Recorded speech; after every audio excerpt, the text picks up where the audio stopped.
Welcome Trinidad and Tobago to our News 4 report, a product of the Government Information Services Limited. I'm Nicola Barreto. Let's take a look at the headlines.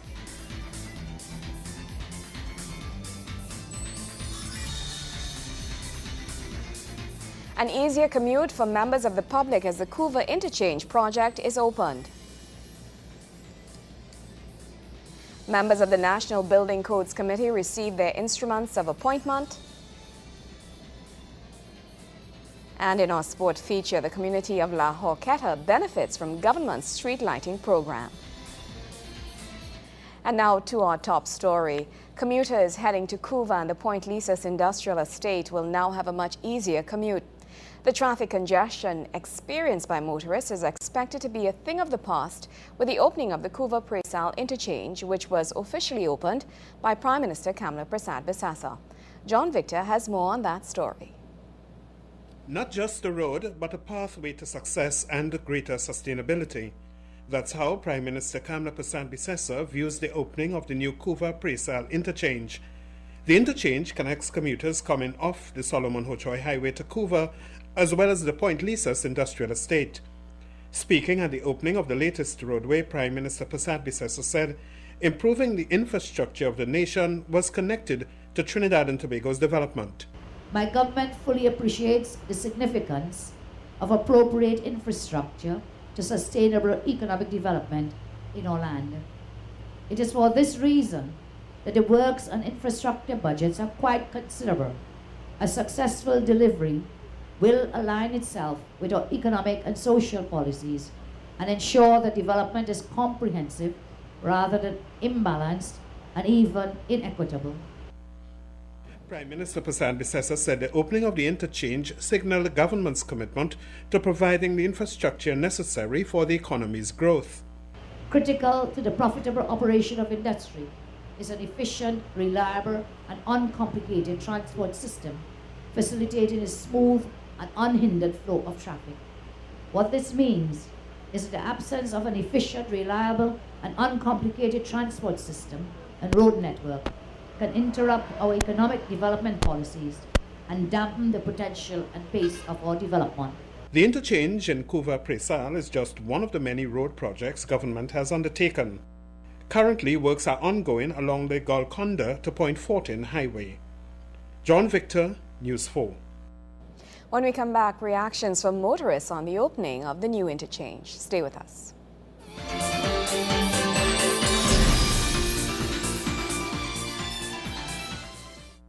Jason, I think I seen some rain. Listen, Dee, there's going to be a serious shower.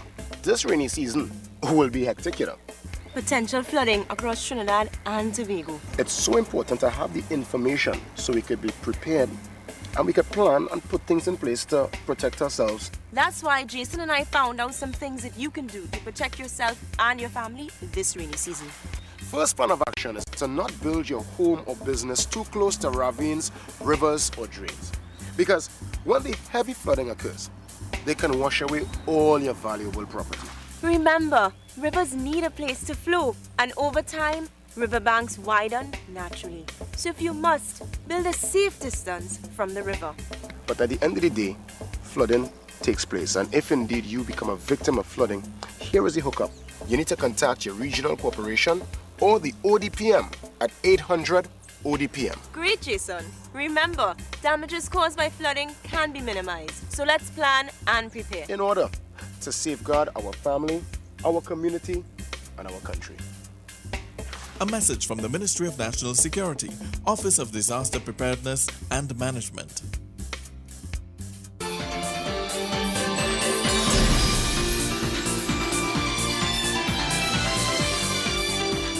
Welcome back. You're viewing News 4.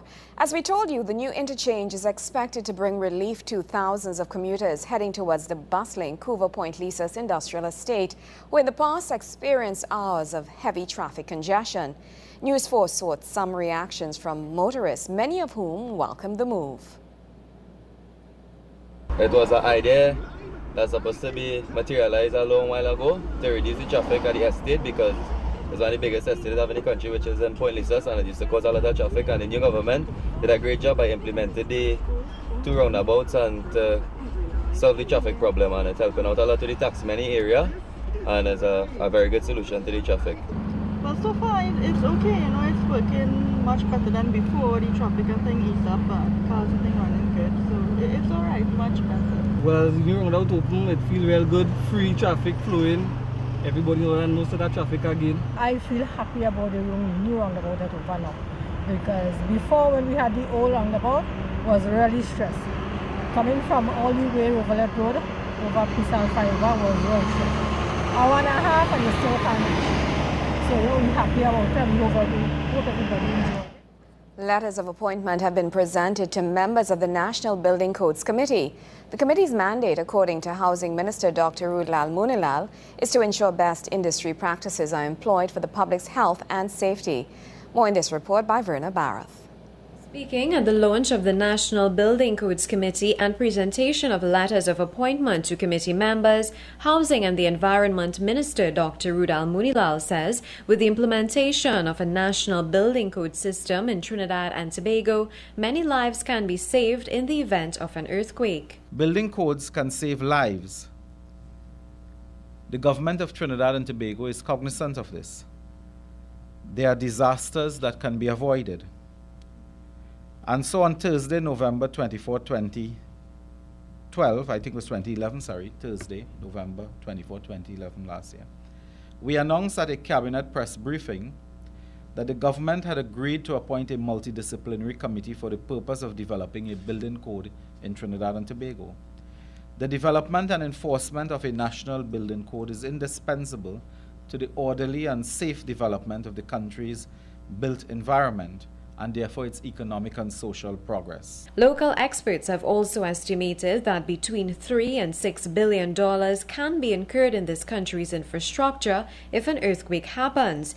Dr. Munilal is announcing that government will be spending some $100 million on remedial work to fix the existing housing stock. This committee is expected to deliver a building code in 1 year, during which time consultations will be held with the stakeholders. Ladies and gentlemen, on assuming office in 2010, it became clear to us that we suffered an immense economic loss by the failure of successive governments to implement and effect such building codes. To date, the Housing Development Corporation has spent in excess, I'm told, of $100 million on remedial work. Dr. Munilal is also revealing that with the implementation of a building code system, all levels of society will benefit greatly. He went on to elaborate on the impact a national building code system will have on the country. The main objective of such a code is the establishment of minimum requirements for design, construction, and occupancy of building structures with the aim of protecting public health, safety, and general welfare, and to make design professionals, engineers, and contractors accountable by law for specific performance. Also speaking at the launch was the committee's chairman, Mr. Shayankaran Lala, who informed that there will be 14 consultations where stakeholders will be invited to provide their input. He says this initiative forms part of the sustainable development of the country. In the development of a building code, we want to make sure that we have as much information from the community, the engineering community, and stakeholders at large, so that at the end of the day, when we deliver a building code to the table, everybody would have had their say in the process of the development of a building code for Trinidad and Tobago. Verna Barath, News 4. When we come back, the Foreign Affairs Minister, the Honorable Suraj Ratan Ramachan, says the country has a lot to be proud of.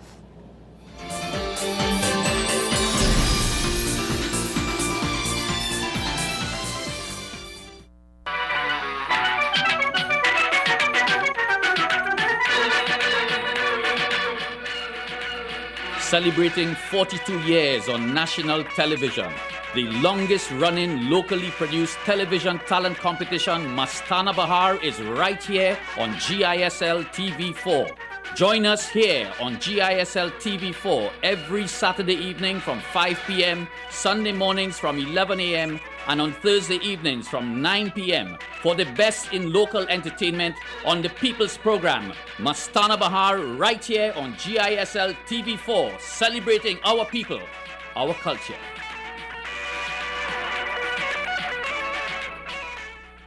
Abuse is when the big people that I love tell me things that hurt my feelings. Abuse is when my mommy and daddy hit me for no reason. Abuse is when I feel neglected. Abuse is when my rights are ignored. There is no reason why our children should be abused. They are our future. The Ministry of the People and Social Development is committed to the protection of children's rights. We must safeguard their future. Together and together alone, we can do it. Children have rights too. There is no excuse for child abuse.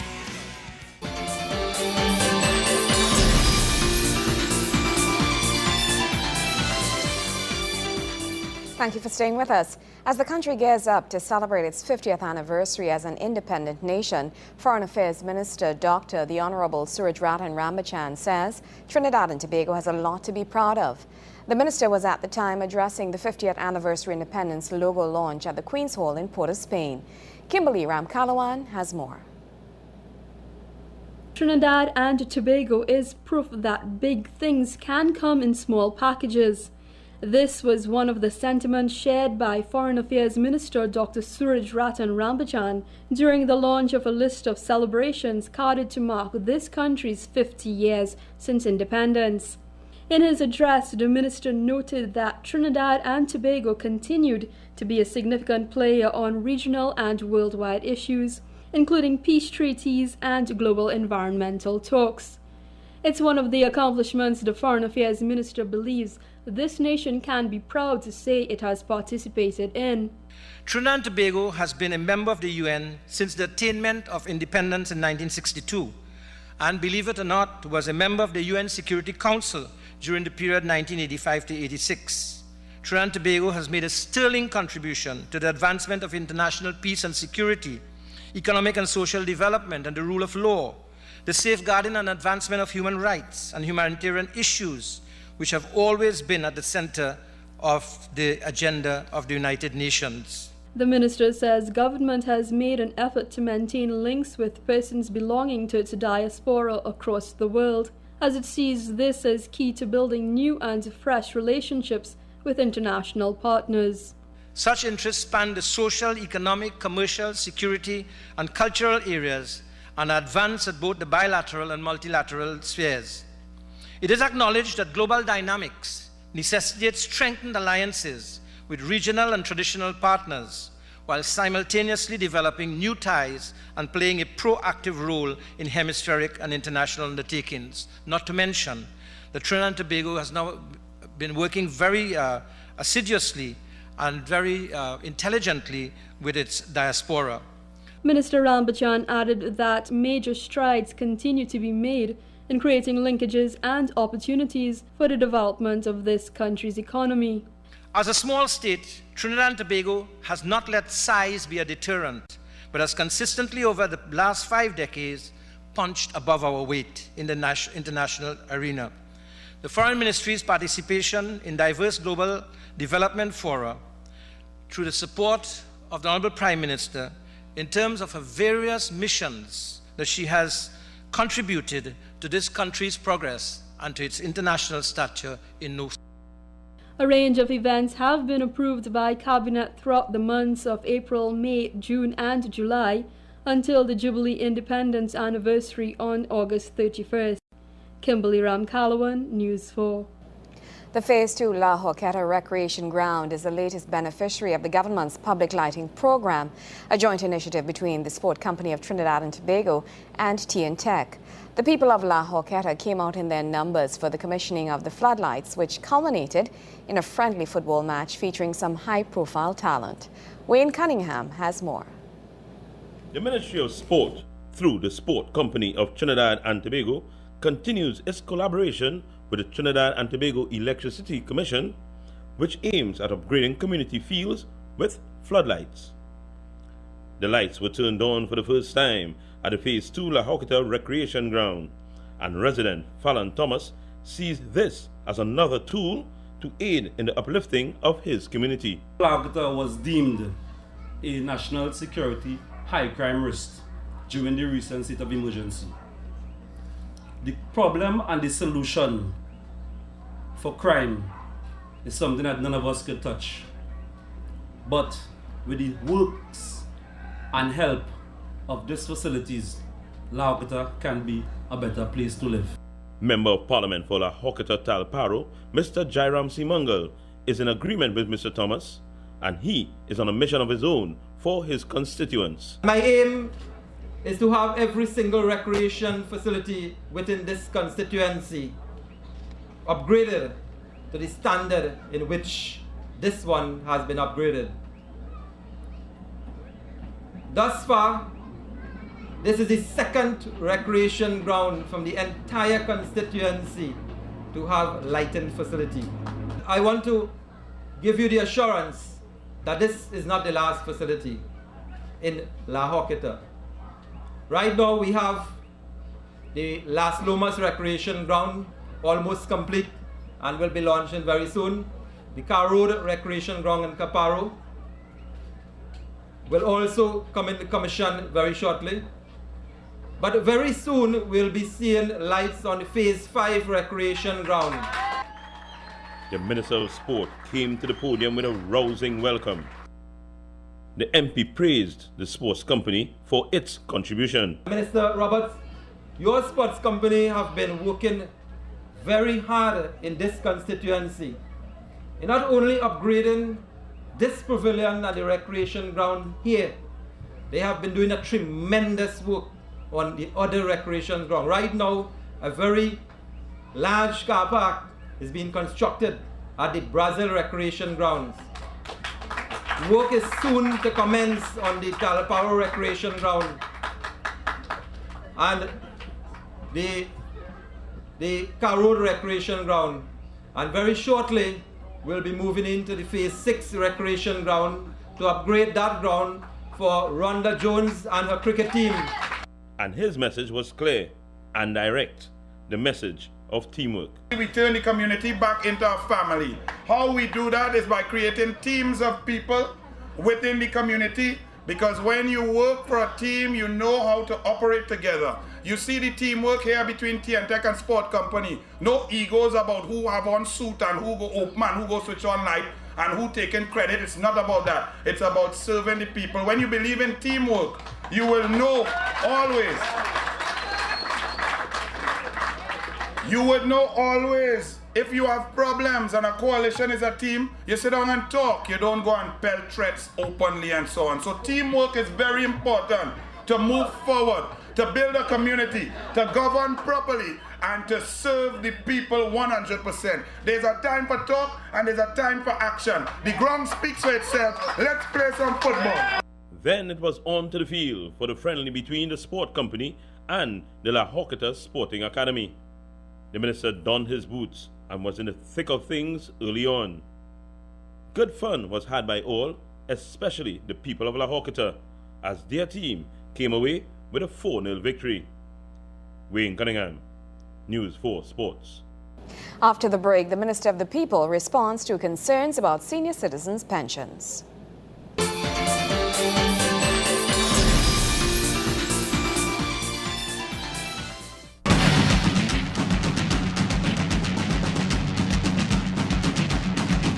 You ever wonder what we just do on a daily basis? Well, let me enlighten you on some of our roles and responsibilities. Our hours of work are from 10 to 5:30. We also scan and mark beaches with flags. Advise beachgoers on safety and safety measures. We even administer first aid and CPR when necessary. One of our main priority is to take all preventative measures and to respond to all beach emergencies and rescues. We also monitor water conditions as well as weather conditions because you don't want to be caught in rain and all of a sudden, whoosh! Lightning strike and cut you a new mohawk. So people, be smart.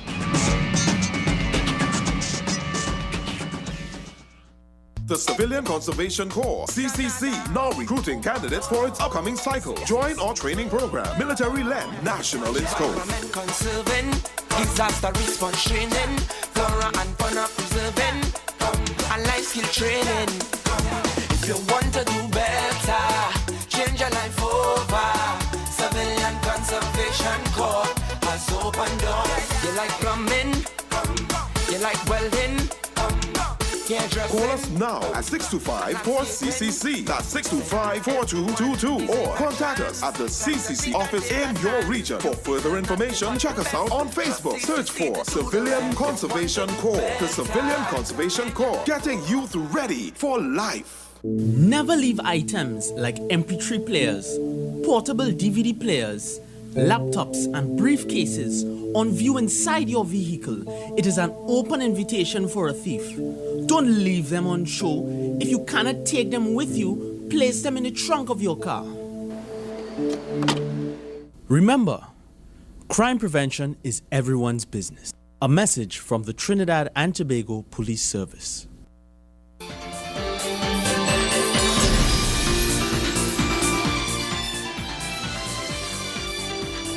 Minister of the People and Social Development, Dr. Glenn Ramadar Singh, says almost all checks from the National Insurance Board have been delivered, and he was responding to issues relating to the late delivery of senior citizens' pension checks, disability assistance, and public assistance checks. Social Development Minister Dr. Glenn Ramadar Singh is assuring citizens that senior citizens' pension checks, disability assistance and public assistance grants should all be delivered very soon. He was speaking at a conference where he announced that most of the checks have already been delivered. As of today, Wednesday, in fact, and it is more than 90% of all pension checks have been distributed. The outstanding 10% would be those slated for delivery into areas that are deemed high risk. And that is areas where the TT posts do not send bicycles, but in fact use vehicles. Dr. Ramadar Singh gave the details surrounding the delay in the delivery of the checks. He is, however, assuring that all attempts were made by his ministry to resolve the situation as soon as possible. The industrial action of the National Insurance Board, which is the check processing agency utilized by the Ministry of the People and Social Development. Further to notice received of the industrial action, the NIB gave the assurance in February that the proceedings would not affect the ministry's check facility. However, TT Post, which is the delivery arm, signaled in a letter on the 23rd of March 2012 that the NIB was not delivering the checks as stated due to a delayed verification exercise. The Social Development Minister also assured that measures such as the direct deposit are being put in place to curb the impact of the late delivery of checks. TT Post has given a guarantee that all checks will be delivered by Thursday, 5th of April, 2012. Further, we have activated the People's Unit of the Ministry, which is the People's Issues Resolution Unit, to devote itself as a special support unit. And the number that persons can call, 800-4PPL, that is 800-4PPL, can be used for those who are in dire need of food support and other amenities. We know that as of the end of April, we will begin to finalize some clients for the direct deposit to put an end to these woes when pension checks are destroyed. Verna Barath, News 4. Well, that's how we wrap up this edition of our News 4 report. I'm Nicola Barreto, inviting you to join us again tomorrow at the same place, the same time for another edition of News 4. Have a good evening.